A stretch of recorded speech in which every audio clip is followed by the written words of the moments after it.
Ça vous parle peut-être quelque chose, la blessure, enfin le manque de reconnaissance. Ce manque de reconnaissance que l'on a ressenti lorsque nous étions dans l'enfance. Et moi-même, j'ai eu cette recherche vis-à-vis de mes parents, toujours à ce que mon père, notamment, me regarde d'une certaine façon, et comme je n'en ressentais pas, moi, de mon point de vue, je ne ressentais pas ça, je cherchais toujours à en faire plus, ce qui m'a amené d'ailleurs plus tard, adulte, à toujours vouloir en faire plus pour avoir la reconnaissance de ce que je voulais avoir à ce moment-là. Mais je reviens à l'enfance. Et je vais vous partager une expérience pour avoir le regard de mon père et cette reconnaissance. Un jour, je faisais un carré de jardin, puisque chez moi, il fallait entretenir, il y avait pas mal d'espaces verts, il fallait entretenir et désherber le terrain, etc. Et mon père aimait bien quand c'était entretenu. Et je m'étais dit un matin, tiens, je vais désherber ça. Quand mon père reviendra le midi pour déjeuner avec ma mère, il sera content, et quelque part, inconsciemment, c'était pour avoir une certaine valorisation. Et donc toute la matinée, je bêche, j'arrache, je nettoie, etc. Et vers midi et demi, il rentre, et là, il me voit toujours en train de désherber. Et il s'approche, et il me dit à ce moment-là, « Ah, t'es mon vrai petit garçon !» Et alors là, il m'est monté quelque chose dans le cœur. Je crois que c'était un vrai coup de poignard. Je me suis sentie blessée, profondément blessée, et j'ai rien dit. J'ai avalé ça à l'intérieur de moi. Il y a eu de la colère qui m'est montée, de la je ne vais pas dire de la haine, c'est pas le terme qui convient, mais c'était vraiment une frustration, une colère, quelque chose qui m'a envahi tout le corps. Et du coup, j'ai pas eu le retour que j'attendais. Et des années se sont écoulées, et bien souvent, quand j'ai commencé à faire ce cheminement sur moi, aller voir mes propres blessures, mes peurs, mes blocages, à chaque fois cet exemple-là revenait dans mes explications. Et puis, il y a quelque temps, il n'y a pas si longtemps que ça, j'invite mon voisin à venir boire l'apéro. Et là, je lui évoque cette situation qui s'était passée. Et il me dit, mais attends Florence, il me dit...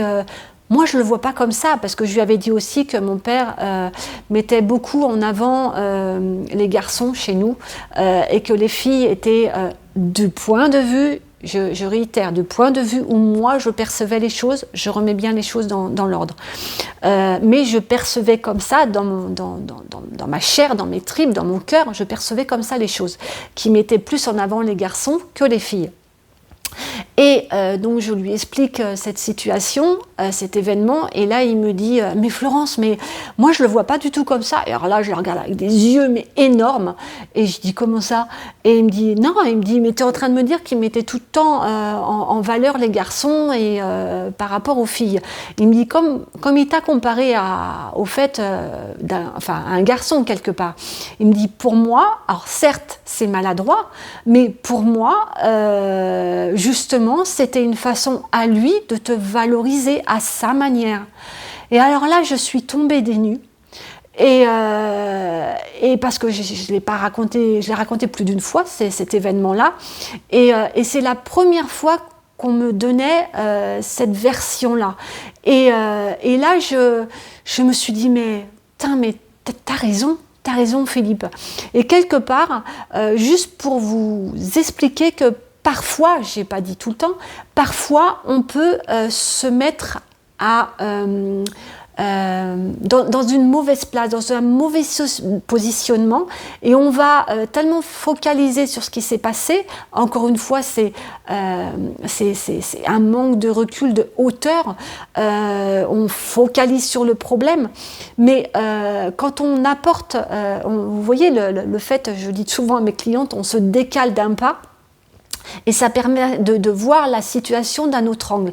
Bah, c'est exactement ce qui s'est passé en partageant avec mon voisin. Lui était déjà, avait déjà décalé ce pas et il m'a apporté une autre vision, un autre angle de cette situation. Et du coup, je n'avais plus du tout le même aspect, la même vision de cette situation.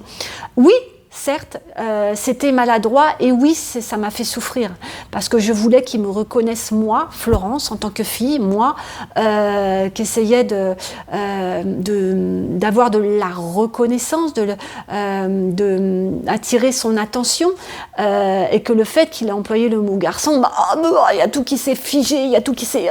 mon cœur, il a fait ça, quoi. Mon cœur, mes muscles, mon corps.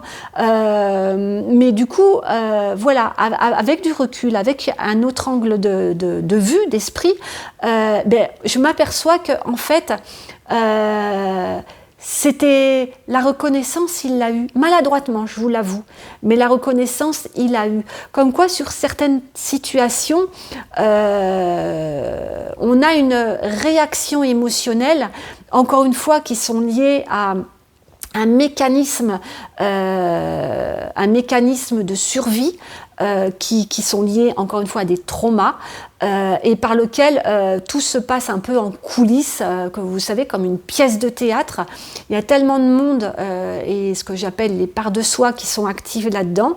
Donc quand le mécanisme de survie, quand ça vient nous heurter, tout ce monde se réveille et là ça crie ah t'as vu, t'es pas capable, ah t'as vu ce qu'il t'a fait, ah là voilà, c'est tout, c'est un nombre de voix inconsidérable. Ce sont des mécanismes de survie parce que encore une fois, notre enfant intérieur, l'enfant que nous étions, a été blessé et c'est encore cet enfant qui est blessé à l'heure actuelle, pas l'adulte que vous êtes, c'est l'enfant qui est blessé et qu'il va falloir venir rassurer, venir, je dirais, envelopper de l'amour du parent que vous allez être pour lui maintenant, aujourd'hui.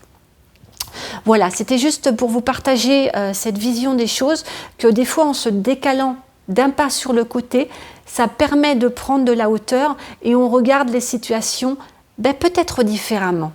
Voilà, je vous dis à très bientôt.